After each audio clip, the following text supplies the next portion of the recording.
.s cryptocurrency users hoping to transfer their holdings from an exchange to their own personal wallets may need to comply with new Know Your Customer (KYC) requirements under a rule proposed by the Treasury Department Friday.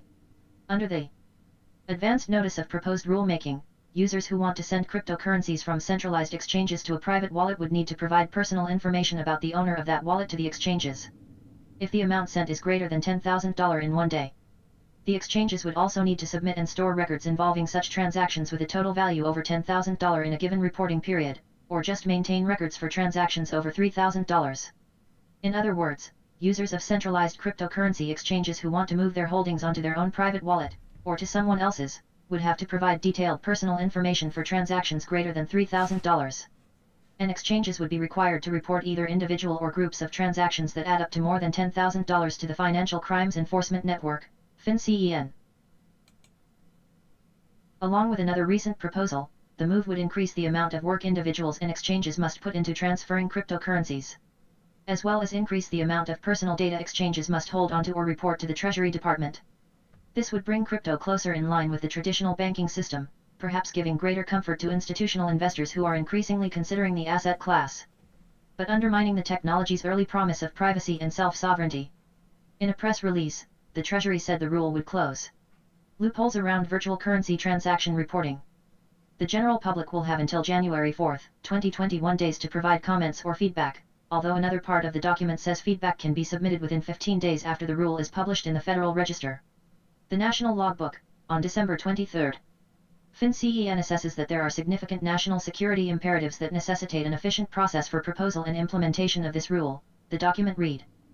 U.S. authorities have found that malign actors are increasingly using CVC to facilitate international terrorist financing, weapons proliferation, sanctions evasion, and transnational money laundering, as well as to buy and sell controlled substances, stolen and fraudulent identification documents and access devices, counterfeit goods, malware and other computer hacking tools, firearms, and toxic chemicals. Rumors that this rule was in the works first came out last month, when Coinbase CEO Brian Armstrong tweeted that the Trump administration was preparing a rushed rule that would require exchanges to verify Know Your Customer information for the recipient of a transfer to a self-hosted wallet.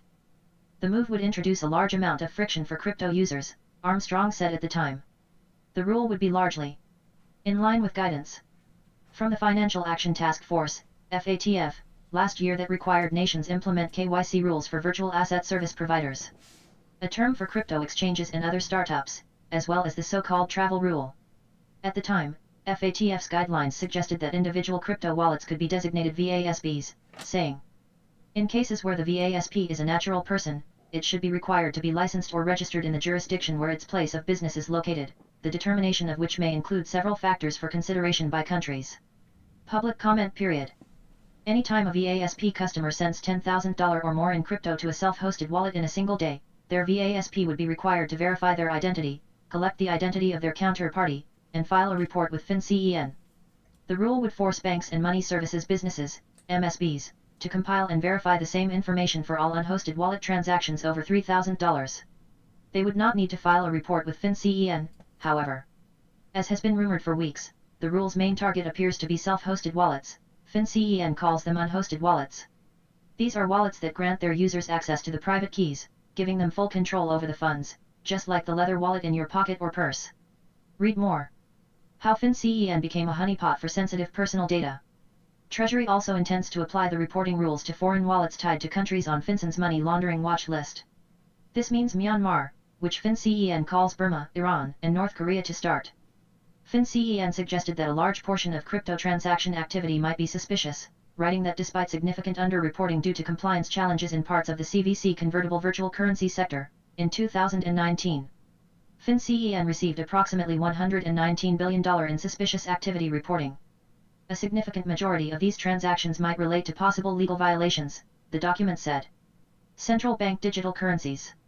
The document also references digital assets with legal tender status, LTDA, a term apparently referencing central bank digital currencies, CBDCs. The term first appeared around the end of October in government documents. LTDAs have legal tender status, but are not currencies, according to a footnote. They can be treated as being similar to coins and currency of a foreign country, traveler's checks, bearer negotiable instruments or other financial instruments. Read more. Self-hosted Bitcoin wallets become frontline in fight over crypto regulations. Another note says that at present, only a limited number of transactions occur involving LTDA, though several countries are developing LTDA systems. LTDAs are referenced as being distinct from CVCs in the advanced notice. Widespread pushback. Marta Belcher, a civil liberties and technology attorney, told CoinDesk that in her view, one of the most important things about cryptocurrency is that it imports the civil liberties benefits of cash into the digital sphere by allowing for anonymous transactions. The ANPR is part of a trend where the US government seeks to implement traditional banking system surveillance tools in the crypto space, said Belcher, who is also special counsel at the Electronic Frontier Foundation. There are photos from the Hong Kong protests of long lines at the subway stations as protesters waited to purchase tickets with cash so that their electronic purchases would not place them at the scene of the protest, she said. These photos underscore that a cashless society is a surveillance society, that is why the ability to import the anonymity of cash to the digital world is so important for civil liberties. The rule received pushback from the crypto community well before details were officially announced.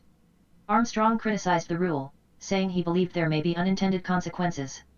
Part of the concern stems around the rapid pace at which NUCN, and agencies that report to Treasury, are implementing new rules.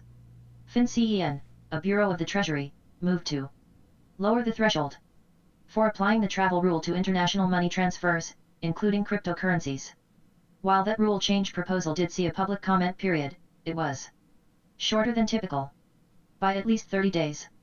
Kristen Smith, executive director of the Blockchain Association, said in a statement, undercutting that ability with last-minute rulemaking in the twilight days of an outgoing administration is not the way to make the type of long-lasting, responsive regulations that will support the safe growth of this industry in the US whether regulators acknowledge it or not. Crypto is here to stay and should be considered a pro-growth part of the national economy, not something to be brushed aside quietly at the midnight hour. Read more. Industry pros weigh in on rumors of new crypto wallet regulations. Peter van Valkenburg, research director at Coin Center, likewise called Friday's proposal rushed, saying some of the record-keeping requirements might be infeasible in the context of cryptocurrency transactions. FinCEN does not appear to be bothered by these fears. In fact, the agency asserts it has no legal requirement to hold a comment period of any length but is giving the public a shot anyhow. Delaying implementation could spur individuals to move their funds fast, FinCEN warned.